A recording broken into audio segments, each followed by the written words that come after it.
Hey guys, my name is Shaaanelle with the 3 A's here on YouTube, 1A in real life, and welcome back to my channel. In today's video, I'm going to show you guys how I like to make my gumbo. So yeah, if you're interested in cooking with me, go ahead and stay tuned.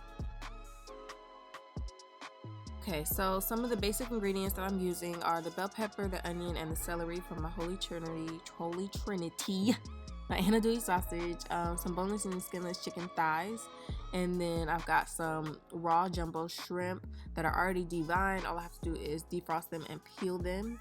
And then I have some crab legs. So these are just regular snow crab legs that are already pre-cooked. You just have to kind of heat them up. And I only have two because it's just me and Daniel that really eat the crab, and I don't always shred it up. I shred up a little bit and I put it inside, but not all the time. So I'm getting my shrimp defrosted. It's really quick. It takes like 15 minutes.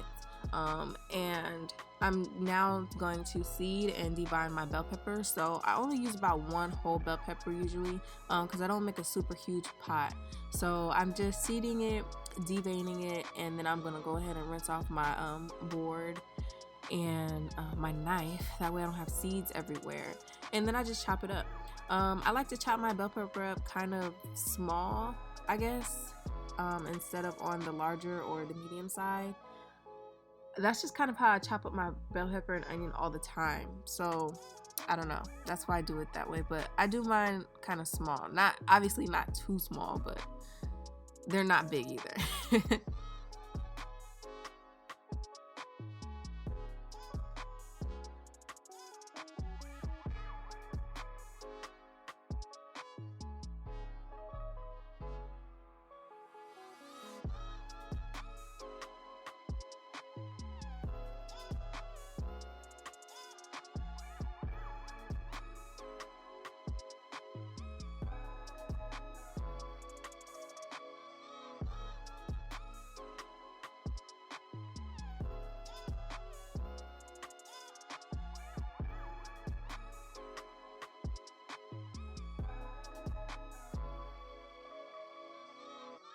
That one medium-sized bell pepper came out to probably about 1.5 to 2 cups full of bell pepper.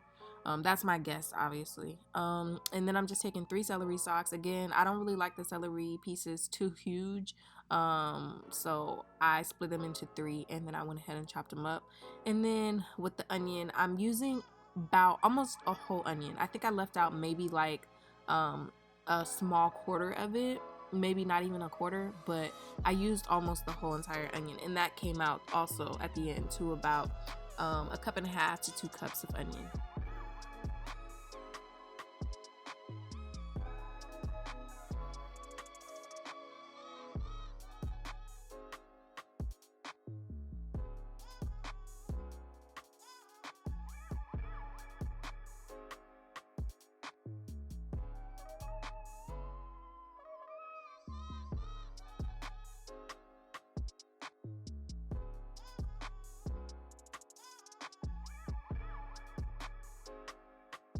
So moving on to my protein, I don't know the brand of this andouille sausage. I just always find it in the grocery store. Like, you can take a screenshot of that real quick if you wanted to, but I just always find this andouille sausage. It's just the one that I always use whenever I go to the store to buy them. Now you could slice yours into medallions, but I don't like mine that big either. I like my stuff to be kind of bite-sized. Like, I want to get a spoonful of everything, so I slice it in half and then I go through and cut it as if I was cutting medallions. And then I cook up my andouille sausage. Now I only used half of this, and then the other half I freeze for later. In my cast iron skillet right now is some butter, and I'm just laying all of my andouille sausage down flat because I like my sausage really cooked. By the way, don't be coming for me too hard in the comments. I'm not a professional chef.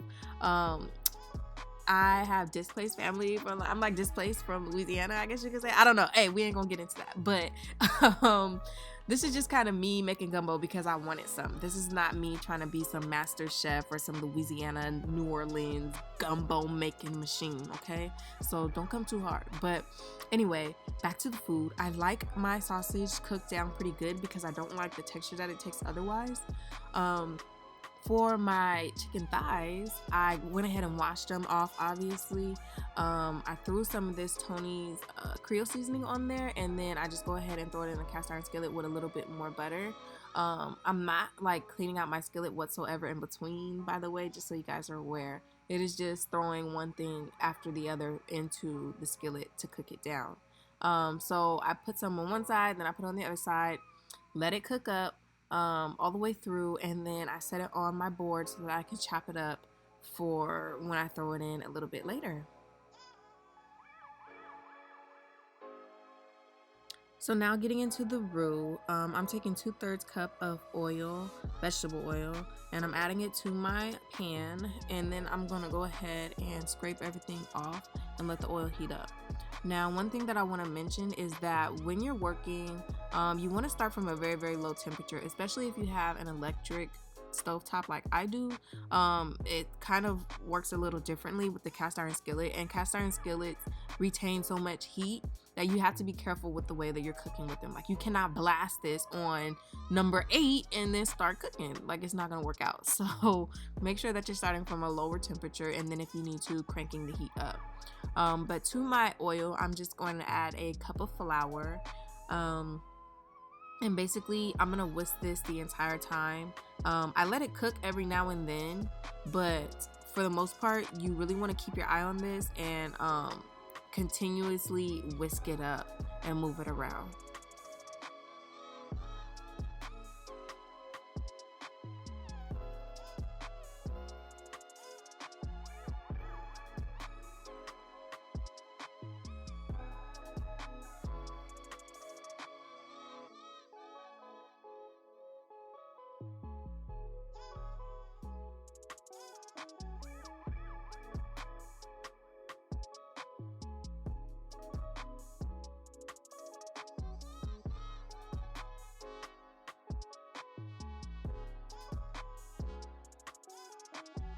So right here, when I added the last of my flour, my roux kind of got chunky, and you don't want it, like, it's not supposed to be like that. So I went ahead and I added an extra like 1/3 cup of oil into that, just to get it back smooth how it's supposed to be.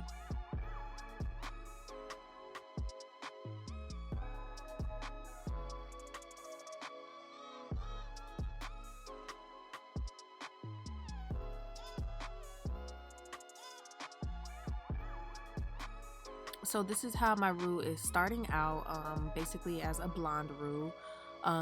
Nothing's really cooked down yet all the way thoroughly the way that it should be. After 16 minutes, this is what my roux started to look like. So it started to brown a little bit.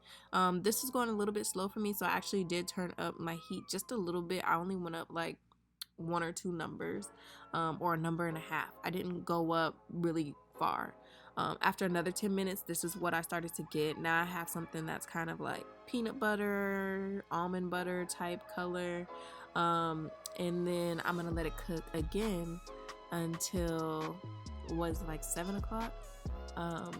Yeah, another 10 minutes about.